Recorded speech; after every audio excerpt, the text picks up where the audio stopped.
All right, we are back for another Friday Financial Wrap Up with Mr. Michael Zuber. How are you, Michael? Man, I love these conversations. It's a way for me to look back over a wild and crazy week, pull out the three, four, five things that were most meaningful, and then get a couple of days off. So I look forward to these conversations. I do too, man. It is September the 19th, 2024. Man, what a wild week. This week, the Fed, um, Fed Day this week. What are your thoughts? Well, I think we should step back a minute because there was a lot of very important economic metrics that came out that I think we should talk about. And then you know what? We could go deep and dark on the Fed because they did something yesterday they've only done twice before that should scare the bejesus out of people. But let's talk about other things first, and we'll close on the Yep. Fed. Yeah. It's interesting. Realtors were making videos as if like their local favorite sports team won the Super Bowl. We'll talk about Fed at the later in the show. Let's get into U.S. retail sales, an important number. You talk about it all the time. What happened this week? Yeah, I did a session over the weekend with Jason Pritchard's team, and I gave them like I was trying to do like, hey, you want to be a closet economist? I gave them five numbers to look at, and retail sales was one of them, right? Because we're a consumer-based economy. If we're going to see a recession, we'll see it in retail sales. And we got retail sales this week, and they were once again better than expected. They were expected to be negative or contracting, and they weren't. Now, they weren't positive by a big number, but they certainly were better than expected, and they were not negative. They were up 0.1%. So, again, the death of the consumer is greatly exaggerated. Last month it was up a full percent. But yeah, it's definitely something. It comes out only once a month. It's something you could look at casually. It's not like the only number that's important for consumers, but if you're out there, you're just trying to be a closet economist, it's a good number to watch. And again, positive, not negative. Very interesting. Very interesting. We'll keep going because all I can think about is the Fed. So, home builder confidence. Home builder confidence. What happened this week? What's your take on it? Again, rates have been coming down. As you guys know, rates came down roughly half a percentage point over the last 3 or 4 weeks. Home builders are more confident, right? Rates matter. And Yep. shockingly, lower rates mean home builders feel better. Again, home builders, at least the big ones, they've been ahead of the game because they've been buying down people's rates. But what's more important is if we are going to have a soft landing or heaven forbid a no landing, we have to have the real estate industry contribute in a positive way, Yep. and that means new construction. So the fact that home builder confidence is up more than expected. Good thing. Good thing. Very good thing. Builder confidence is great. Let's talk about housing starts and maybe the difference when you talk about home builder confidence versus housing starts. What happened this week? Yeah, so home builder confidence is just kind of, you could think of that as the most forward indicator, right? Because home builders are making plans for years in advance. Housing starts is breaking ground, right? Pot committed. And again, the other things you have to know about housing starts is kind of a messy number. There's a residential component, 4 units and below, single family being the biggest component. And then there's five and above. So when you look at home housing starts, you actually have to break it down. So housing starts multifamily, negative, down, as it should be. But housing starts resi, up and up in a meaningful way, better than expected. Again, trending in the right direction. We need more housing. You've heard the pundits talk about being 2 million short. My hope is housing starts are for smaller entry level housing. That data is not captured. But again, if you're hoping for a soft landing, you need more housing starts. Yep. And we got it. And also housing permits. We didn't have it in the show notes, but housing permits up and better than expected. So again, if we are hoping for a soft landing or no landing, and we have to have housing positively contribute, you know, this month it did, it seems. Okay. Well, here we go. We're right on track. Housing starts. Let's talk about this is a big one. Weekly jobless claims and talk about also in there what happened this week, but also something that you really taught me. This is like the job market is really a big deal in what's going to happen next in this economy. What happened this week with jobless claims? No question. We'll talk a lot about this when we get to the Fed section. But jobless claims, again, this was one of the five numbers. In fact, this was priority number one. If you're only going to look at one number, it's got to be Thursday, 5:30 a.m. Pacific, 8:30 Eastern. what are the weekly jobs number? And again, any 1 week means nothing to you. All you are doing is looking at the trend. If we are going to have a crash, if we're going to have a recession, weekly unemployment claims is where you are likely going to see it first. So we have been bouncing around 230, 232, 234 for weeks and weeks and weeks. This week, we didn't get 230. We actually got 219. So if you're not paying attention, 219 is less than 230.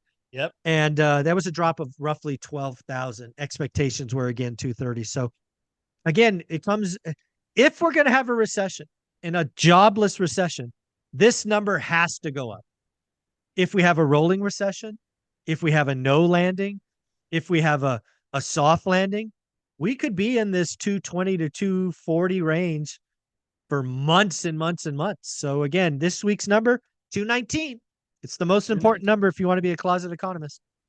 Very interesting. Very, very interesting. That number coming out on Thursday mornings. We'll tie it all together with the Fed. I've got some questions on it, but let's keep going in the show notes. So existing home sales. This is a really big deal, folks. Existing home sales. Michael, what happened this week? Nailed it. I told folks a couple of months ago and on this channel or this playlist as well that we were unfortunately going to take out the cycle low for existing home sales. And I called the months. I said it was going to be July or August, and it was August. And we did. The cycle low was 3.88. We now took it out. It's now 3.86. And I think it's important for one reason. You got to have a bottom before you can get out. And I think this number will prove to be the bottom.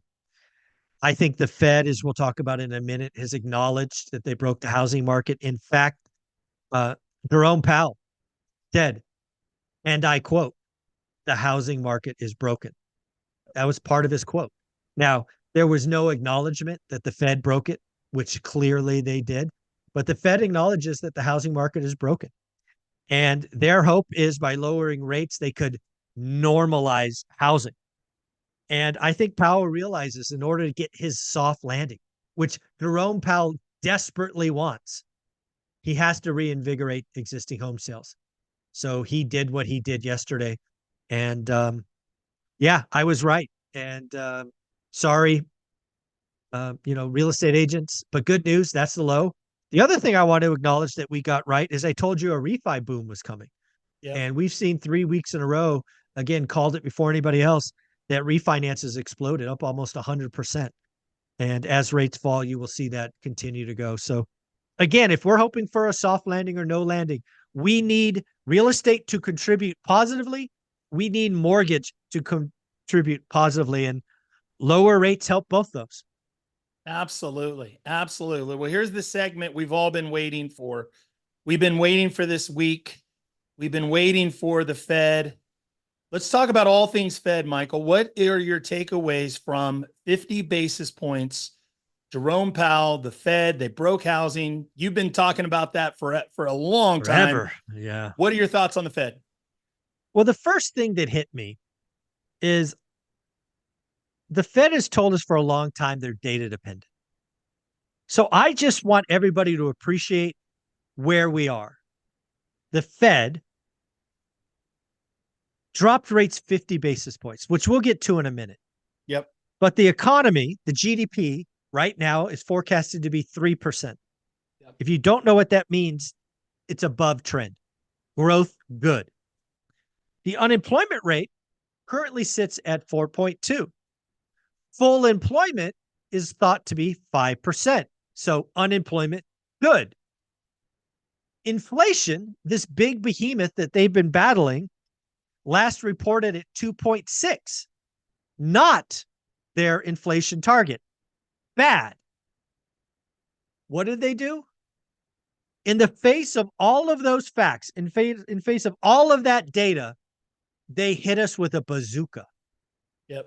50 basis points. I can't look at that rate cut, look at the facts, and think anything other than the Fed is afraid. The Fed is not concerned The Fed is afraid. There is no reason in hell to cut 50 basis points unless they are afraid. Now, the $1 million question is, what are they afraid of? And I don't know that answer. But I think their move yesterday showed their cards. They are afraid of something. And frankly, it could be several somethings. But yesterday's move was a bazooka. Yeah. And it's pretty wild. Yeah. It's so interesting that, being able to see past just the headline of, okay, the Fed, like I don't know how many, and again, I love all of the realtor, all of our realtor, real estate professional community.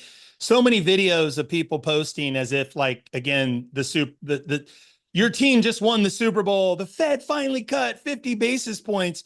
But in fact, actually, it should probably raise our antenna to say, okay, what's really going on in the economy? And also, too, the fact that the unemployment numbers seem to be in line. There's not any, the consumer confidence, retail sales, home builder confidence, all of this. And by the way, interest rates in the 30-year mortgage, this was also interesting. I've got to say this. The rates on the 30-year mortgage actually went up yesterday and closed higher than it was the day before in light of the Fed. So it's kind of like a lot of people, I don't know, I told you it was coming. I yeah, they told don't people. understand the relationship. No. The rates were already softening up on the 30-year mortgage, but let me just, what could it be? What does Jerome Powell, 50 basis points, they're seeing something clearly that we're not seeing. What could it be? So again, there's a laundry list, and I've been brainstorming this for about 24 hours because this 50 basis point, again, I said for weeks, concerned or afraid. And I didn't Yep. know what they were going to do, but now I know they're afraid. So I'm like, what is it? So on Thursday, I did a interview with Jonathan Twomley, kind of trying to break down, are they trying to save the banking system? Yep. Because something we've known all year is there's 400 or 500 banks on the watch list. A lot of those banks are on the watch list because of commercial real estate. Yep. So could the Fed be taking out a bazooka, lower rates, which then potentially lowers cap rates, which increases value so that they can stop, extend, and pretend? They could take banks that are insolvent and make them solvent. Maybe. There's a lot of people that think this is election oriented. There's a lot of people that think the Fed hates Trump. And I get that. I get that feeling. But let me tell you how I play this.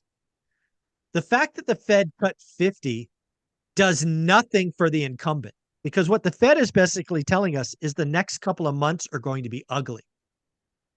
Right? The Fed told us that they expect unemployment to be up meaningfully between now and the end of the year.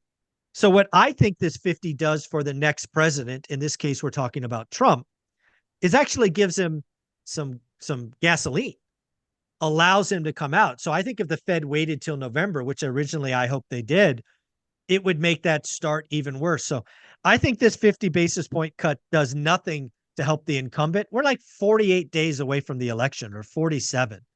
The economic numbers have to get worse from here in order to understand a 50 basis point cut.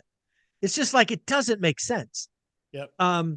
They could be afraid of a big jump up in unemployment rate. They could be afraid of GDP crashing.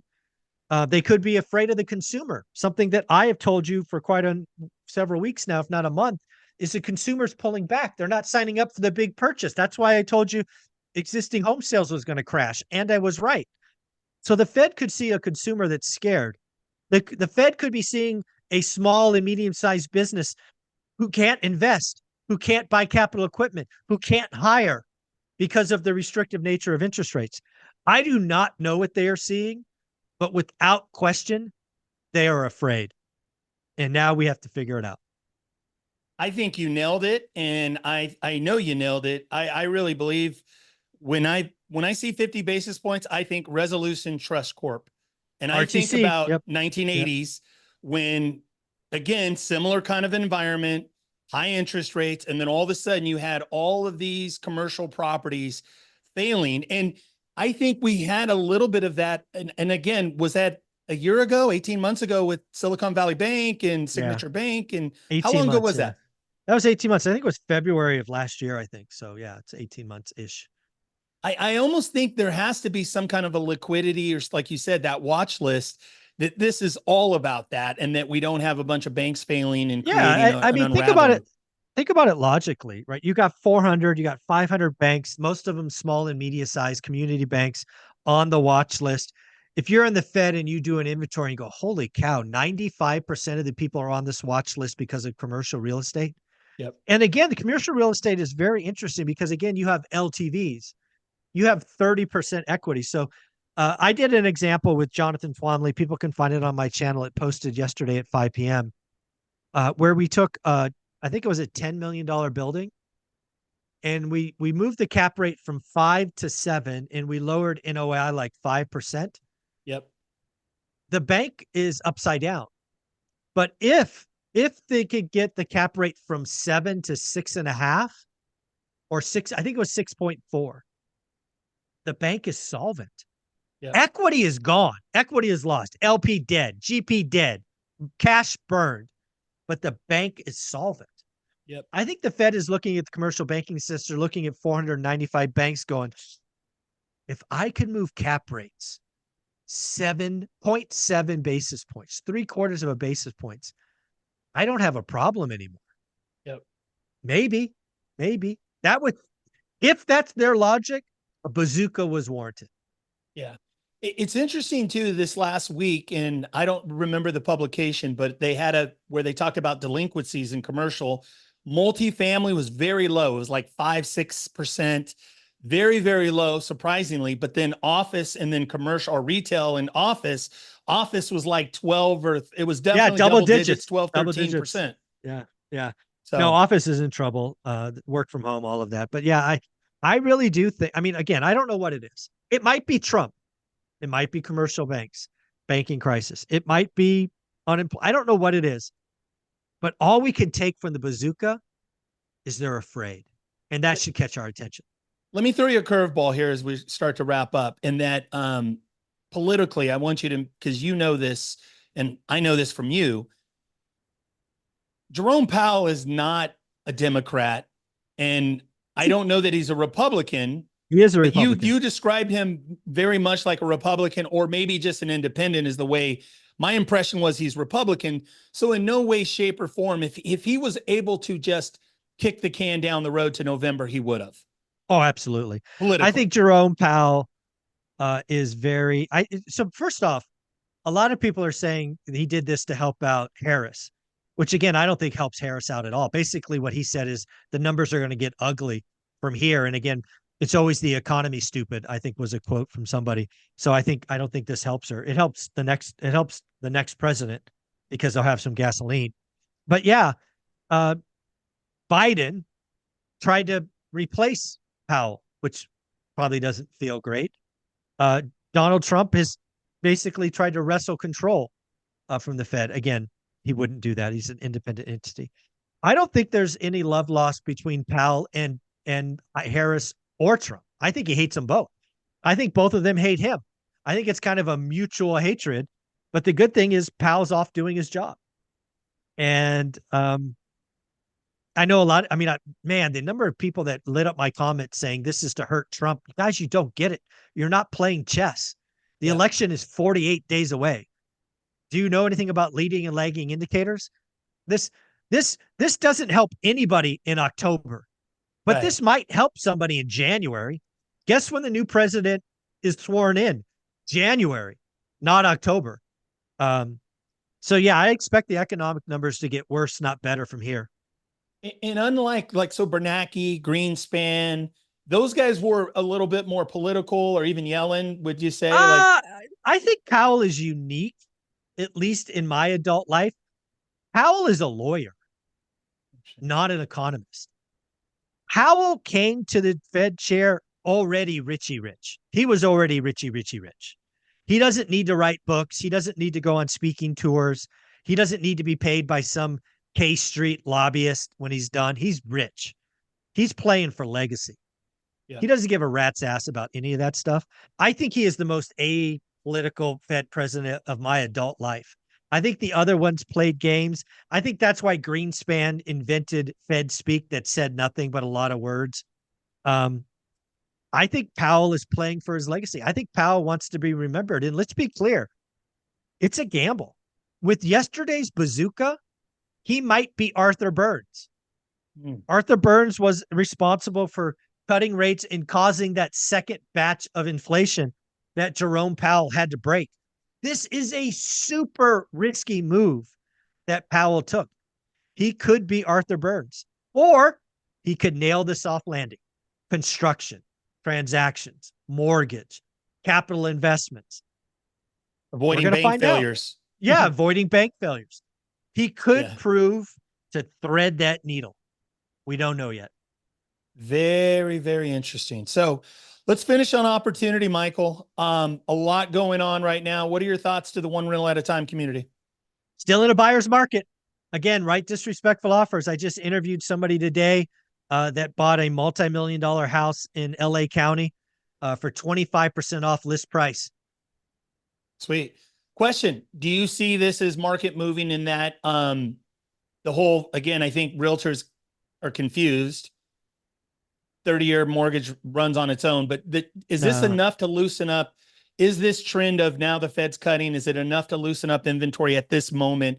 Do you see anything changing with inventory or sellers or buyers market? No, when we think about what's going on right now in the real estate industry, the only person that benefits from this, at least short term, this week, this month, is mortgage. I don't know about you, Ty. I got 12 automated emails yesterday from people in and around mortgage saying the Fed cut, the Fed cut, the Fed cut. Oh, by the way, rates went up like I told you they would. It's wild. But yeah, I don't have any good news for real estate agents other than you can write disrespectful offers. But I do think the spring selling season will be better. I think it'll be better. And we've hit the bottom with existing home sales. So yeah, I think very good. Tell them about school. Tell them about the event. Yeah, dude, I think school, I really do think, Ty, we are going to be the #1 real estate investing school. Today, we're #5. We have 271 members last I checked. I only think we need another 50 or 60 members to take on that. And really what makes school cool is it's not student count. It's interactions. And that's the beauty of the school community. More and more people are joining and commenting and tagging and learning and mentoring. We have people like Frank and Jared who are doing accountability calls every week, Wednesday and Sunday. We've got people like you and Matt, the mortgage guy, that talk once a month. I just did calls with Anna Kelly and Matt and Dion. I'm doing a call Sunday with the uneducated economist. Probably going to do one on Monday with Taylor from Life Goal Investments, a 10-year Wall Street veteran. So we just keep adding value and value. I have every intention with making it the #1 real estate investing school. I frankly want to be in the top 100 schools of all kind, which is a wild goal. Today, we're like number 788. I can't wait. And then we are doing a Vegas event, 2 days, 8 to 10 speakers, let you ask questions, be in a room with all the other people speaking the vocabulary, doing the work. We're going to feed everybody this time. I'm ponying up. I'm feeding general admission and VIP. 6 hours of networking. It's just the place to be. It's off strip, so you don't get distracted by casinos. And it's going to be a blast. I love it. I love it. So folks, buy your tickets. The event will sell out. There's a link here on YouTube for Eventbrite, or you can go to Eventbrite, one rental at a time. Also get involved with the school community. Only $20 a month. Come on, folks. Michael, thank you for all that you do. Have a great weekend. Take care.